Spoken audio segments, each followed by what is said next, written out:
안녕하세요. 오늘은 포스트 모더니즘 마지막 미국의 뉴 페인팅에 대해 알아보겠습니다.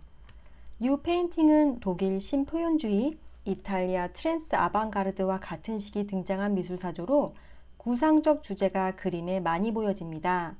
1980년대 등장한 이 구상적 경향의 미술사조들은 현대미술에서 형상을 어떻게 이해하고 표현할 것인가에 대한 작가들의 답변으로 생각해 볼 수 있겠습니다.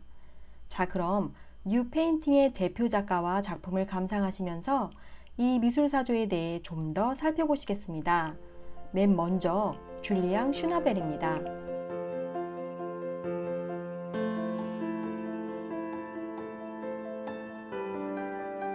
방금 보신 작품들은 깨진 접시, 그릇, 도자기들을 이용해 나무판에 붙인 뒤 물감을 입히는 방법으로 그린 접시 페인팅인데요. 이 접시 페인팅은 스페인 여행 중 가우디의 타일로 만든 건축물을 보고 영감받아 만든 슈나벨의 대표적인 기법입니다. 계속해서 그의 작품을 감상하시겠습니다. 그는 역사와 신화에서 가져온 내용을 그림에 많이 다뤘는데요. 그는 이 작품에서 13세기 히브리어 경전의 해석 체계인 카발라 이미지를 사용하였습니다.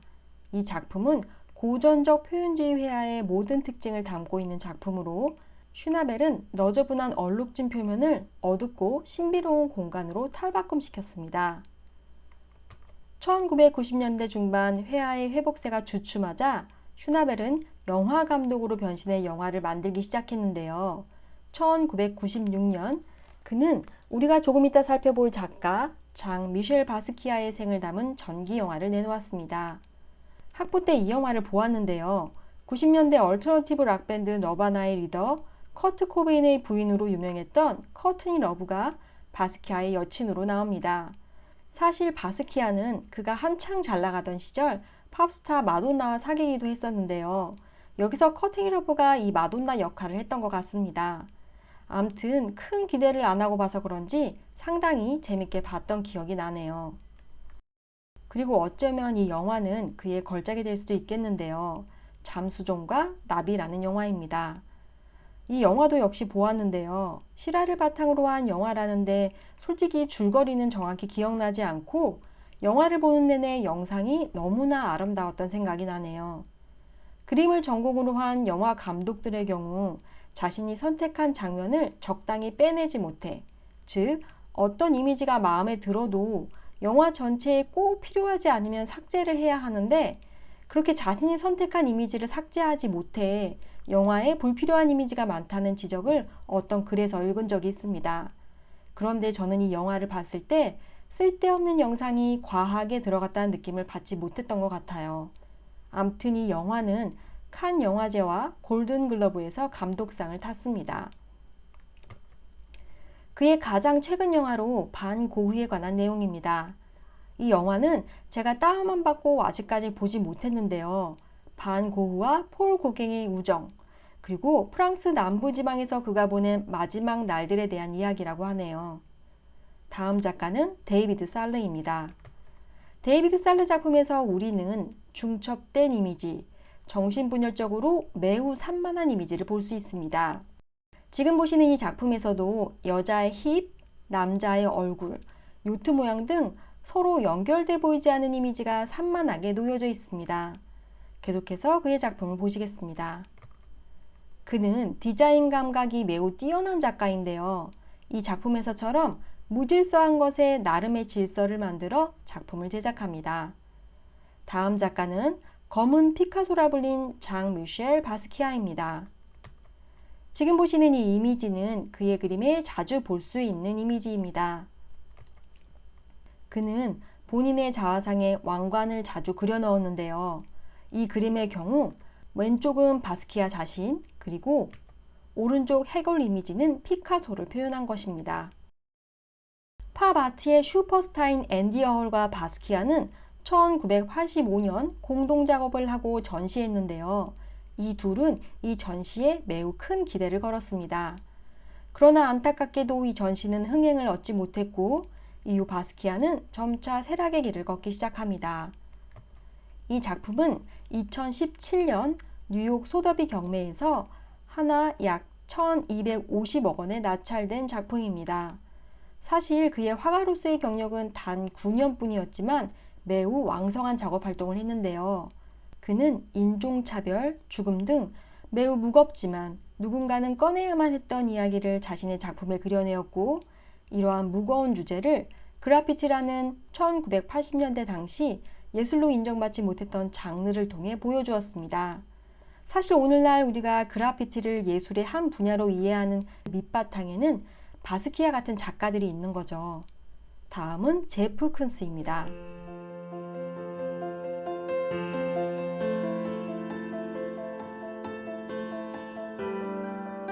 그는 진공청소, 농구공 같이 너무나 일상적이어서 우리가 관심 주지 않던 이미지를 소재로 해 작업하였습니다.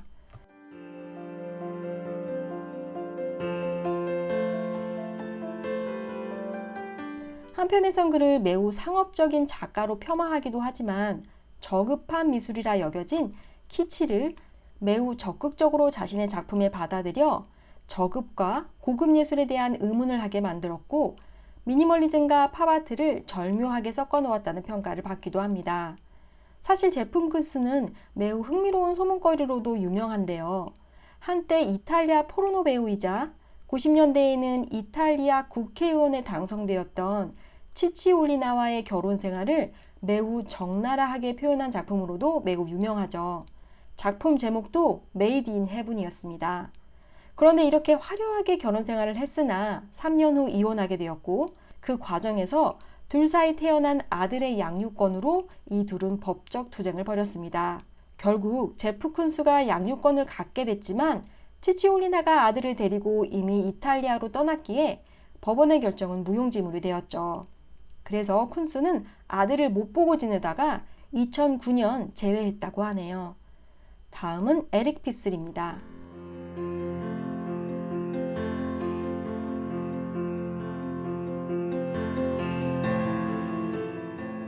지금 보시는 바로 이 작품은 그의 대표작으로, 전반적으로 에릭 피슬의 작품을 보면 약간 관음증적인 모습이 보이는데요. 마치 다른 사람의 사생활을 몰래 보고 있는 듯한 느낌이 듭니다.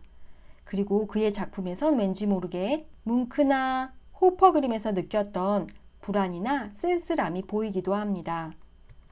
피슬은 2002년 독일 크레펠대 미술관에 있는 하우스 에스터에서 중년의 남녀 배우를 고용해 이들이 그곳에 머물며 생활하게 해 마치 이들이 진짜 부부인 것처럼 꾸몄습니다.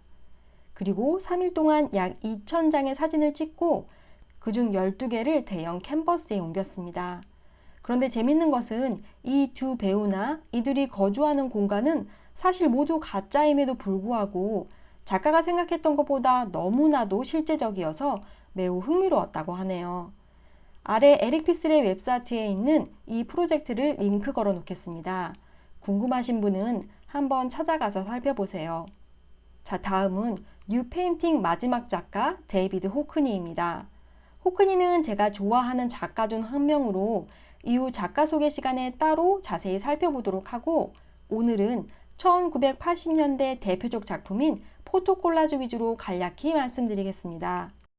호크니는 1980년대 초 조이너라고 하는 포토콜라주 작품을 했는데요. 이 포토콜라주 작품은 초기엔 폴라로이드 사진기로 제작되다 시간이 지나면서 35mm 필름으로 바꿔 만들어졌습니다. 이 작품은 보드게임 중 하나인 글자 맞추기 게임으로 호크니의 어머니와 친구들이 함께 게임하는 것을 사진으로 찍어 작품으로 만든 것인데요.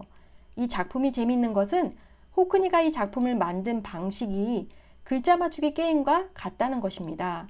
즉, 뒤섞인 글자를 잘 연결시켜 하나의 완전한 단어를 만드는 이 게임은 호크니의 작품 순간순간 사진 찍어 이를 연결시켜 하나의 시각적 이야기를 만든다는 점에서 서로 비슷합니다.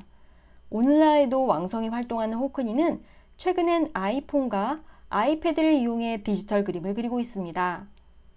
이번 주까지 3주에 걸쳐 포스트 모더니즘 미술사조, 신표현주의, 트랜스 아방가르드, 뉴 페인팅에 대해 알아보았습니다.